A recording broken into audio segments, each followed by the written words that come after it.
Hello everyone, कैसे हैं आप सभी।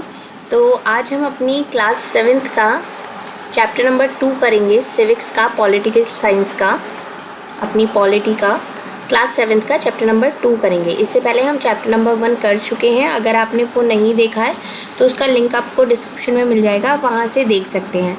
एक और बात कि अगर आप अपना सीटेट का एग्ज़ाम सीरियसली क्लियर करना चाहते हैं, आप ये नहीं है कि भाई मैं ट्राई कर रहा हूँ, वो वाला नहीं है। अगर आपका आप चाहते हैं कि भाई मैं चाहे मैं फ़र्स्ट अटैम्प्ट दूँ, चाहे या मेरा ये दूसरा तीसरा अटैम्प्ट है, इस बार मेरा सीटेट क्लियर होना चाहिए, तो मैं आपको एक टिप्स देना चाहूँगी कि अभी भी आपके पास टाइम है।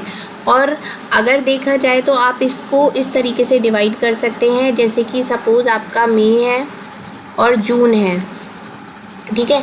मई में आपने पूरा अपना NCERT ख़त्म कर दिया, ठीक है। NCERT आपका हो गया, ये सिविक्स हो गया, हिस्ट्री हो गया, ज्योग्राफी हो गया, सारी इसकी क्लासेस वीडियो देख के जल्दी जल्दी आपने अपना पूरा ये कंटेंट ख़त्म कर दिया। उसके बाद जो आपके पास जून का टाइम बचता है उसमें आप अपना रिवीज़न करिए।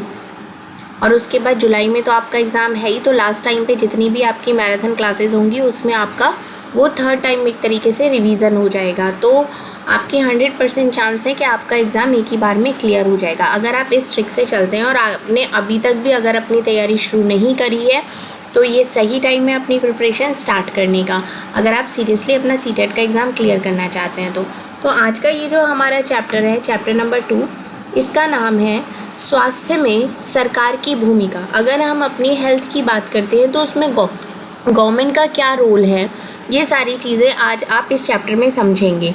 जैसे कि लोकतंत्र में लोगों की यह अपेक्षा रहती है कि सरकार उनके कल्याण के लिए कार्य करे। भाई लोकतांत्रिक सरकार है, अगर हम अपनी सरकार को चुन रहे हैं तो उसका मेन मतलब क्या हुआ, भाई हम इसीलिए तो उसको चुन रहे हैं। किसी भी अगर हम नेता को चुनते हैं तो हम उससे यही तो उम्मीद रखते हैं कि भाई ये हमारे कल्याण के लिए काम करेगा। जैसे कि शिक्षा हो गया, स्वास्थ्य हो गया, रोजगार हो गया, गृह निर्माण हो गया, सड़कों के विकास हो गया, बिजली आदि उपलब्ध कराने के माध्यम से हो सकता है। अब इस पूरे चैप्टर में जितनी भी समस्याएं होंगी उसके बारे में आप जानने की कोशिश करेंगे, और सरकार किस तरीके से काम करती है इससे चीज़ों से रिलेटेड, ये आप सब इस चैप्टर में समझेंगे। जैसे कि सबसे पहले अगर हम बात करते हैं तो सबसे पहला मुद्दा यही आता है कि स्वास्थ्य क्या है। अगर हम आपकी बात करते हैं तो आपकी हेल्थ क्या है। हेल्थ एक ऐसी चीज़ है तो सबसे पहले दिमाग में आपकी वो एक ही चीज़ आएगी कि भाई बीमारी नहीं होनी चाहिए, चोट फट नहीं लगनी चाहिए, यही हमारा हम स्वस्थ हैं। इसका मतलब अगर शरीर में कोई बीमारी नहीं है तो हम स्वस्थ हैं। अब आपने ये यहाँ पर ये कोलाज देख ही लिया होगा कि यहाँ पे कितनी सारी इमेजेस हैं, ये अलग है, ये अलग तरीके की है, ये घर ऐसे है, पानी की दिक्कत हो रही है, ठीक है। अब इन सारी स्थितियों के ऊपर हम ध्यान तो देते नहीं हैं, हमारा सिर्फ मेन मतलब यही होता है कि बीमारी ना हो बस, तो हम स्वस्थ हैं। लेकिन बीमारी के अलावा हमारे लिए उन कारणों पर भी विचार करना आवश्यक है जो हमारे स्वास्थ्य पर प्रभाव डालते हैं। फॉर एग्ज़ाम्पल, यदि लोगों को पीने के लिए स्वच्छ पानी और प्रदूषण मुक्त वातावरण मिले तो वे सामान्यतः स्वस्थ रहेंगे। लेकिन अगर ऐसा नहीं होता है, लोगों को भरपेट भोजन नहीं मिलता है या उन्हें घुटन भरी अवस्था में रहना पड़ता है तो उनके जो बीमार पड़ने के जो चांसेस हैं वो बहुत ज़्यादा बढ़ जाते हैं, ठीक है। अब हम सब चाहते हैं कि हम जो भी कार्य करें वो एकदम चुस्ती से फुर्ती से करें, मनोबल के साथ करें। हम सुस्त ऐसे चिंताग्रस्त होकर या लंबे समय तक डरे सहमे रहकर, ये जो है ये स्वास्थ्य जीवन के लक्षण नहीं है। मतलब हम सभी क्या चाहते हैं कि आज की डेट में क्या हो कि टेंशन नहीं हो, बस सुकून भरी ज़िंदगी मिल जाए, ठीक है। तो ये सभी क्या हो गए, ये आपके स्वास्थ्य के ही हिस्से हैं। अब अगर हम इसमें आगे देखते हैं कि भारत में स्वास्थ्य सेवाएँ क्या क्या हैं।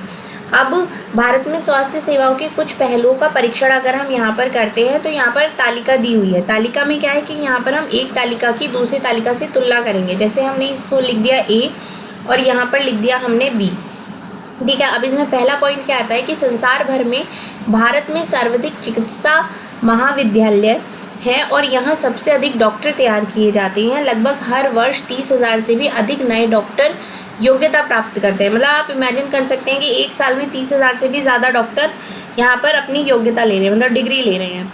और वहीं दूसरी तरफ अगर हम देखते हैं तो भारत के अधिकांश डॉक्टर शहरी क्षेत्रों में ही बसते हैं।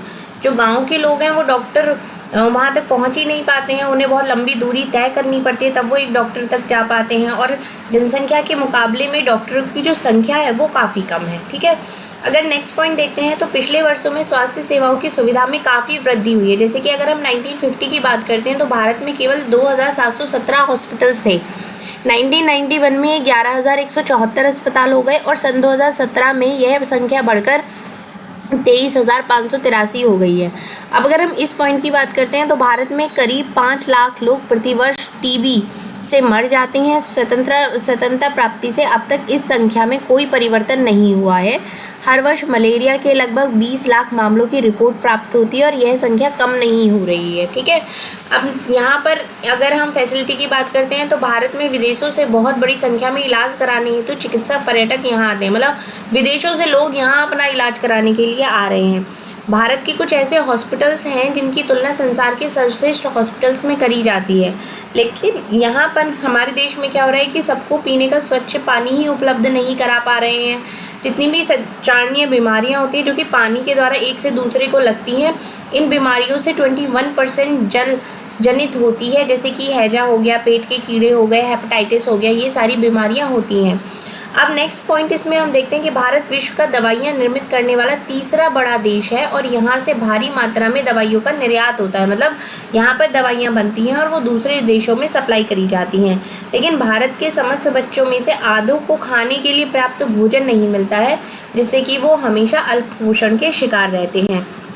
अब अगर हम देखते हैं कि बीमारियों से बचाव और उनके उपचार के लिए हमें उचित स्वास्थ्य सेवाएं चाहिए, जैसे कि स्वास्थ्य केंद्र हो गए, हॉस्पिटल्स हो गए, परीक्षणों के लिए प्रयोगशालाएं हो गई, लैब हो गई टेस्ट के लिए, एम्बुलेंस की फैसिलिटी हो गई, ब्लड बैंक हो गया।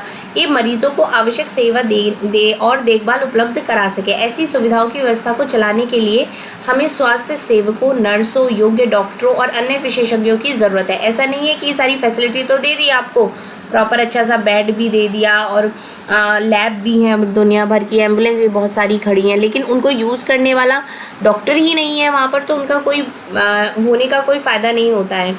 तो मरीज़ों के इलाज के लिए हमें आवश्यक दवाइयाँ और उपकरण भी चाहिए। जब हम बीमार होते हैं तो अपने इलाज के लिए हमें इन सुविधाओं की ज़रूरत पड़ती है। अब भारत में बड़ी संख्या में डॉक्टर, दवाखाने और हॉस्पिटल्स हैं। देश में सार्वजनिक स्वास्थ्य सेवाओं को चलाने का पर्याप्त अनुभव और ज्ञान भी उपलब्ध है। ये ऐसे चिकित्सालय और स्वास्थ्य केंद्र हैं जिन्हें सरकार चलाती है। मतलब क्या करती है, गवर्नमेंट ने अलग अलग बनाए हुए हैं। गवर्नमेंट अपनी जनसंख्या के एक बड़े भाग की देखभाल करने में समर्थ है, जो सैकड़ों और हज़ारों गाँवों में फैली हुई है। ऐसा नहीं है, आज की डेट में देखा जाए तो हर गाँव तक भी स्वास्थ्य केंद्र बनाए हुए हैं, जिससे कि वो आसानी से अपना इलाज वहाँ करा सकते हैं। इस विषय पर हम बाद में अधिक विस्तार से चर्चा करेंगे। साथ ही चिकित्सा विज्ञान में बहुत असाधारण प्रगति हुई है, जिसके चलते देश में इलाज की नई तकनीकें और विधियाँ उपलब्ध हैं। ठीक है, अब फिर भी दूसरी तरफ अगर देखा जाए, वो ये जो बात हुई है ये हुई है जो हमने ऊपर टेबल पढ़ी थी ना, तो टेबल जो ए थी ये उसकी बात हो रही है। अब अगर हम दूसरी टेबल की बात करते हैं, टेबल बी, वो क्या दिखाता है कि हमारे देश में स्वास्थ्य की कितनी खराब स्थिति है। उपयुक्त सकारात्मक विकास के बाद भी आज हम जनता को उचित स्वास्थ्य सुविधाएं देने में असमर्थ है। मतलब इतनी सारे डॉक्टर्स अवेलेबल होने के बाद भी, इतनी सारी फैसिलिटीज़ होने के बाद भी आज की डेट में सही एक तरीके से इलाज उपलब्ध नहीं हो पा रहा है। यह विरोधाभासजनक स्थिति है जो हमारी अपेक्षाओं के विपरीत है। हमारे देश के पास पैसा है, ज्ञान है, अनुभवी व्यक्ति हैं, फिर भी हम सबको आवश्यक स्वास्थ्य सेवाएं देने में असमर्थ हैं। मतलब इसके क्या क्या रीजंस हैं ये अब आप उसमें पढ़ेंगे। अब एक इलाज का खर्च, अब यहाँ पर ये दो बच्चों की स्टोरी है, अमन और रंजन। जो कि रंजन है उसका जो फैमिली है वो काफ़ी वेल स्टैब्लिश्ड है, अच्छी खासी फैमिली है, जबकि अमन है वो बहुत ही गरीब परिवार से बिलोंग करता है और उसके माता पिता बहुत ही मुश्किल से ही अपना गुजारा चला पाते हैं। अब मैं इस स्टोरी आपको वर्बली समझा देती हूँ कि इस स्टोरी में क्या है। जो रंजन है उसको वायरल फीवर हो जाता है, वो कुछ दिनों तक स्कूल नहीं आता। उसके बाद क्या होता है, अमन को भी सेम वायरल फीवर होता है और वो भी कुछ दिनों तक स्कूल नहीं आता। तो जब वो वापस से स्कूल आते हैं, एक दूसरे से मिलते हैं, बात करते हैं, तो कहते हैं अच्छा, मुझे एक दूसरे को बताते हैं कि हाँ भाई मुझे वायरल फीवर हो गया था तो मुझे हॉस्पिटल जाना पड़ा। तो जो रंजन है वो एक प्राइवेट हॉस्पिटल में जाता है। वो बताता है कि हम उस हॉस्पिटल में गए थे, वहाँ पर हमें बहुत ऐसा लगा था कि जैसे हम 5 स्टार होटल में आ गए हैं। डॉक्टर ने भी बहुत अच्छे से बात करी, नर्स ने भी बात करी, मेरा टेस्ट भी तुरंत ही हो गया, रिपोर्ट भी हमें तुरंत मिल गई, डॉक्टर ने मेडिसिन वगैरह भी, मतलब सारी फैसिलिटी के बारे में वो उसको बताता है। लेकिन दूसरी तरफ जो अमन होता है वो कहता है कि नहीं, मुझे तो मेरे पिता एक सरकारी अस्पताल में लेकर गए थे, वहाँ पर बहुत लंबी लाइन थी और मुझे उस डॉक्टर को दिखाने के लिए बहुत लंबा इंतज़ार करना पड़ा। फिर हम जांच के लिए दूसरी जगह गए, वहाँ भी बहुत लंबी लाइन थी, तो उसकी रिपोर्ट के लिए भी, उसकी जांच के लिए भी हमें बहुत ज़्यादा वक्त लगा। उसके बाद फिर हमारा नंबर आया, फिर उन्होंने हमें बुखार की दवाई देने के लिए कहा, गोली दी और उससे कहा कि अब आप बिल्कुल ठीक हो जाएंगे। तो वो रंजन बोलता है कि अच्छा, लेकिन मेरे इलाज में तो बहुत ज़्यादा पैसे खर्च हो गए। और अमन कहता है कि अच्छा, मेरे इलाज में कोई ज़्यादा पैसे खर्च नहीं हुए। तो यहाँ पर जो आपको डिफरेंस दिखाई देता है वो आपको पता चलता है सार्वजनिक और निजी स्वास्थ्य सेवाओं के बारे में। ये एक स्टोरी के थ्रू समझाया गया है। अब सार्वजनिक क्या होती हैं, जितने भी गवर्नमेंट हॉस्पिटल्स होते हैं, ठीक है, गवर्नमेंट हॉस्पिटल्स जितने भी होते हैं वो होती हैं सार्वजनिक सुविधाएं। निजी कितने भी होते हैं, निजी जितने भी होते हैं आपके प्राइवेट हॉस्पिटल्स जितने भी होते हैं वो होते हैं आपकी निजी स्वास्थ्य सेवाएं। दो वर्गों में इसको बांट दिया गया है। अगर हम बात करते हैं सार्वजनिक स्वास्थ्य सेवाओं की, तो जितनी भी सार्वजनिक स्वास्थ्य सेवाएं हैं, स्वास्थ्य केंद्र एवं अस्पताल की एक श्रृंखला है जो कि सरकार के द्वारा चलाई जाती है। क्या करती है, इसको गवर्नमेंट चलाती है। ये केंद्र व अस्पताल आपस में जुड़े हुए होते हैं, जिससे ये शहरी और ग्रामीण दोनों क्षेत्रों की सुविधाएं प्रदान करते हैं। मतलब गाँव में भी ये चीज़ें देते हैं और शहरों में भी गवर्नमेंट हॉस्पिटल्स होते हैं। जितनी भी बीमारियाँ होती हैं साधारण से लेकर विशेष देखभाल की जिनमें ज़रूरत होती है, वो वाली बीमारियों का भी इलाज प्रदान करते हैं। गांव के स्तर पर एक स्वास्थ्य केंद्र होता है जहां प्राय एक नर्स होती है और एक स्वास्थ्य सेवक रहता है। इन्हें सामान्य बीमारियों के इलाज के लिए प्रशिक्षण दिया जाता है कि अगर आपको कोई बेसिक सी बीमारी है तो ये आराम से आपको देख लेते हैं, लेकिन अगर आपको कोई गंभीर बीमारी है तो उसके लिए आपको दूसरे अस्पताल में जाने की ज़रूरत होती है। अब ग्रामीण क्षेत्र में ऐसे केंद्र कई गाँव की ज़रूरतों को पूरा करता है। जिला स्तर पर जिला हॉस्पिटल्स होते हैं, डिस्ट्रिक्ट हॉस्पिटल्स होते हैं जो कि सभी स्वास्थ्य केंद्रों की देखरेख करता है। बड़े शहरों में कई सरकारी अस्पताल होते हैं, जैसे एक वह था जिसमें अमन को लेके जाया गया था। वो क्या था, वो विशिष्ट सरकारी हॉस्पिटल था जहाँ पर अमन को लेके जाया गया था। अब इस स्वास्थ्य सेवा को कई कारणों से सार्वजनिक कहा जाता है। इसके भी सार्वजनिक कहने के कई सारे रीजंस हैं, जैसे कि सरकार ने सभी नागरिकों को स्वास्थ्य सेवाएं प्रदान करने की वचनबद्धता को पूरा करने के लिए हॉस्पिटल और स्वास्थ्य केंद्र स्थापित किए हैं। अब क्या कहते हैं कि भाई जैसे कि कोई भी गवर्नमेंट आई है, सरकार आई है, वो बहुत सारे वादे करती है, भाई हम ये करेंगे, अस्पताल खोलेंगे, यहाँ आपको सारी सुविधाएं मिलेंगी। तो एक तरीके से वचनबद्ध हैं, उसको आपने अगर वचन दिया है तो उसको पूरा करने के लिए हॉस्पिटल और स्वास्थ्य केंद्र स्थापित किए गए हैं। एक रीज़न ये हो गया। दूसरा, इन सेवाओं को चलाने के लिए धन और पैसा से आता है जो लोग सरकार को टैक्स के रूप में देते हैं। जो हम टैक्स देते हैं उसी का यूज़ हमारी सुविधाओं के लिए किया जाता है, ठीक है। सार्वजनिक स्वास्थ्य व्यवस्था का एक महत्वपूर्ण पहलू यह है कि इसका उद्देश्य अच्छी स्वास्थ्य सेवाएं निःशुल्क या बहुत कम कीमत पर देना है, जिससे कि गरीब लोग भी अपना इलाज करा सके, क्योंकि हर कोई तो प्राइवेट हॉस्पिटल्स में नहीं जा सकता, हर कोई तो इतना पैसा नहीं दे सकता। अगर हम बात करते हैं, जैसे कि अगर हम किसी बच्चे की बात करते हैं तो उसकी जितनी भी वैक्सीनेशन होती है, जैसे कि उसका टीकाकरण हो गया, अगर हम उसके टीकाकरण की बात करते हैं तो अगर आप प्राइवेट हॉस्पिटल्स में जाते हैं तो हर किसी टीकाकरण की आपको 2 से 3 हज़ार रुपये एक वैक्सीनेशन का चार्ज देना पड़ता है। लेकिन वहीं अगर आप गवर्नमेंट में जाते हैं तो 6 महीने तक बच्चे के सारे टीके फ्री में लगाए जाते हैं। 6 महीने 1-1.5 साल तक जितने भी बच्चे के टीके लगते हैं ज़रूरी वाले, वो सब फ्री में लगाए जाते हैं, ठीक है। अब स्वास्थ्य सेवाओं का अन्य महत्वपूर्ण कार्य है बीमारियों जैसे कि टीबी, मलेरिया, पीलिया, दस्त लगना, हैजा, चिकनगुनिया आदि के फैलने से रोकना।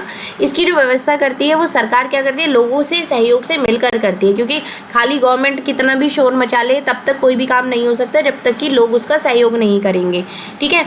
तो उदाहरण के लिए जैसे कि आपको मलेरिया से बचाव के लिए आपने देखा होगा कि बहुत अनाउंसमेंट होती रहती है और जगह जगह पोस्टर्स लगे रहते हैं कि आपको कहीं भी पानी को इकट्ठा नहीं होने देना है, कूलर को साफ़ करना है, छत पर पानी नहीं एकत्र होने देना है।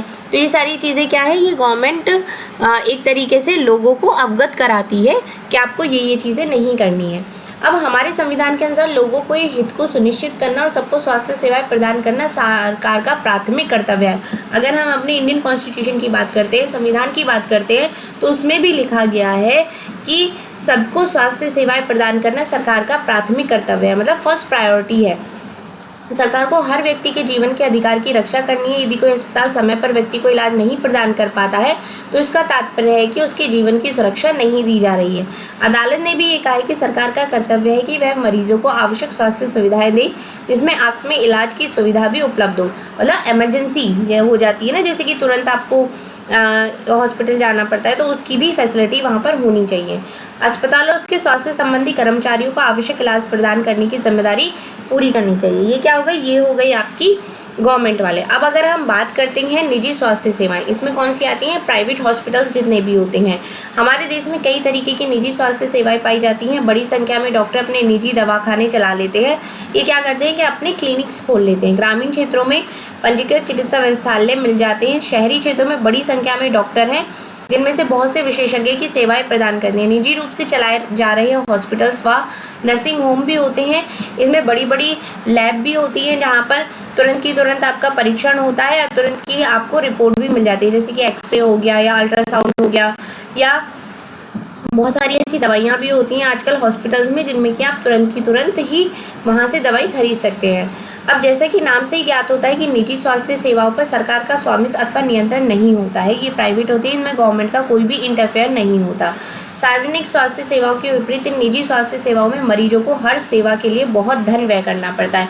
मतलब सीधी सी बात है कि जितना आप गुड़ डालोगे उतना ही ज़्यादा मीठा होगा, जितना ज़्यादा आप पैसा खर्च करोगे उतनी ही ज़्यादा आपको फैसिलिटी यहाँ पर मिलती है प्राइवेट हॉस्पिटल्स में। इनकी फ़ीस भी बहुत मोटी होती है और अगर आप गलती से किसी बारी एडमिट हो गए फिर तो ये आपका बहुत मोटा खर्चा करा देते हैं।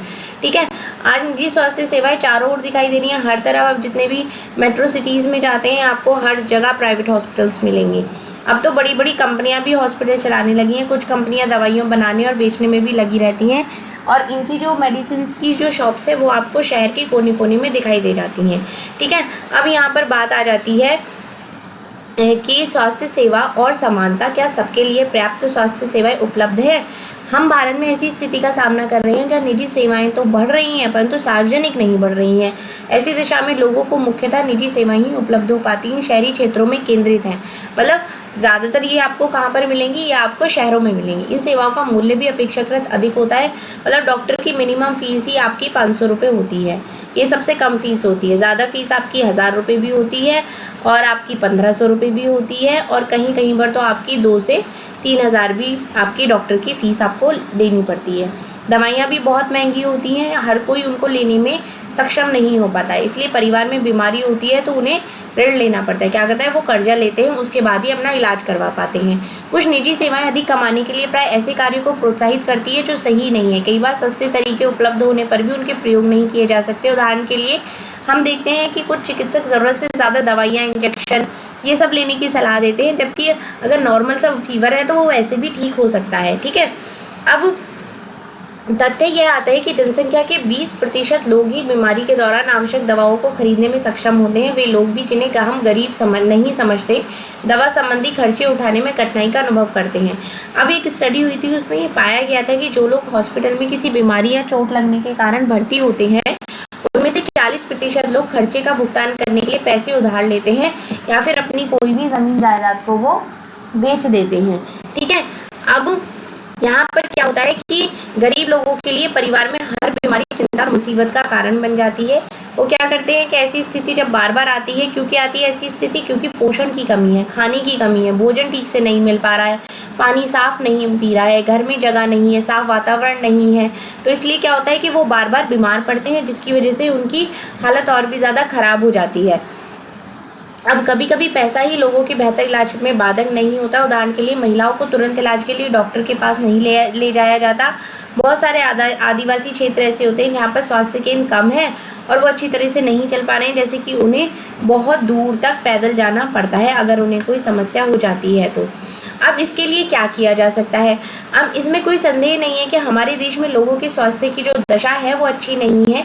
सरकार का उत्तरदायित्व बनता है, सरकार की रिस्पॉन्सिबिलिटी बनती है कि वो अपने सब नागरिकों, विशेषकर गरीबों और सुविधाहीनों को गुणात्मक स्वास्थ्य सेवाएं प्रदान करें। लेकिन जो लोग हैं उनका स्वास्थ्य जितना जीवन की आधारभूत सुविधाओं हैं उससे भी ज़्यादा जो इम्पोर्टेंट हो जाता है कि उनके लिए इस बार में काम करना कि उनकी जो हेल्थ है वो अच्छी रहनी चाहिए। लोगों की स्वास्थ्य की दशा सुधारने के लिए दोनों पक्षों पर ही कार्य करना बहुत ही ज़्यादा इम्पॉर्टेंट है।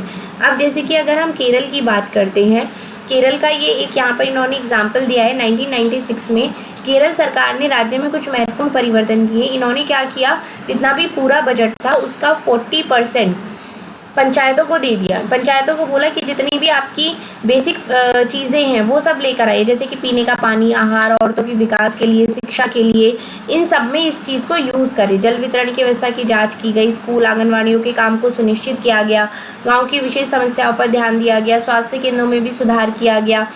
इन सब कार्यों में सुधार आया। इतने प्रयत्नों के बाद भी कुछ समस्याएं बनी रही, मतलब इतनी ज़्यादा करने के बाद भी कुछ चीज़ें रही गई, जैसे कि दवाइयों में कमी हो गई, अस्पतालों में बिस्तर नहीं थे, डॉक्टर नहीं थे, और इन समस्याओं को दूर करने की बहुत ज़्यादा आवश्यकता है। ठीक है, अब नेक्स्ट इसमें आ जाता है कि ये चीज़ हमारे यहीं पर नहीं है। अगर हम अदर कंट्रीज़ की बात करते हैं तो भी वहाँ पर एक एग्जांपल है, जैसे कि ये हो गया आपका कोस्टारिया का एक तरीका है। इन्होंने क्या किया है कि इनका मानना है कि अगर देश स्वस्थ है तो उससे अच्छी कोई बात ही नहीं है। इन्होंने क्या किया हुआ है, इन्होंने एक बहुत ही इम्पोर्टेंट निर्णय लिया कि देश में सेना ही नहीं रखेंगे। उस सेना के ऊपर जितना भी खर्च किया जाता है वो सारा पैसा वो वहाँ के लोगों की शिक्षा, स्वास्थ्य, अन्य आधारभूत ज़रूरतों पर खर्च करने में मदद मिली। तो ये इनकी सरकार मानती है कि देश के विकास के लिए देश का स्वास्थ्य होना ज़रूरी है, इसलिए इन्होंने अपने देशवासियों के स्वास्थ्य पर बहुत ध्यान दिया है। अब इस देश की सरकार ने क्या किया है कि स्वास्थ्य के लिए मूलभूत सेवाएं, सुविधाएं देती हैं, जैसे कि पीने का सुरक्षित पानी, सफाई, पोषण, आवास आदि। स्वास्थ्य की शिक्षा को महत्वपूर्ण माना जाता है। सभी स्तरों पर स्वास्थ्य संबंधी ज्ञान शिक्षा का एक ज़रूरी भाग माना जाता है, मतलब कि इन्होंने अपनी एजुकेशन में भी हेल्थ को ऐड किया हुआ है। ठीक है, तो ये चैप्टर आपका चैप्टर नंबर 2 यहाँ पर आपका कंप्लीट होता है कि गवर्नमेंट का क्या रोल है स्वास्थ्य में। ये सब आपको अच्छे से समझ में आ गया होगा, और वीडियो अच्छी लगी है तो लाइक भी करें और चैनल को सब्सक्राइब भी करें। Thank you so much.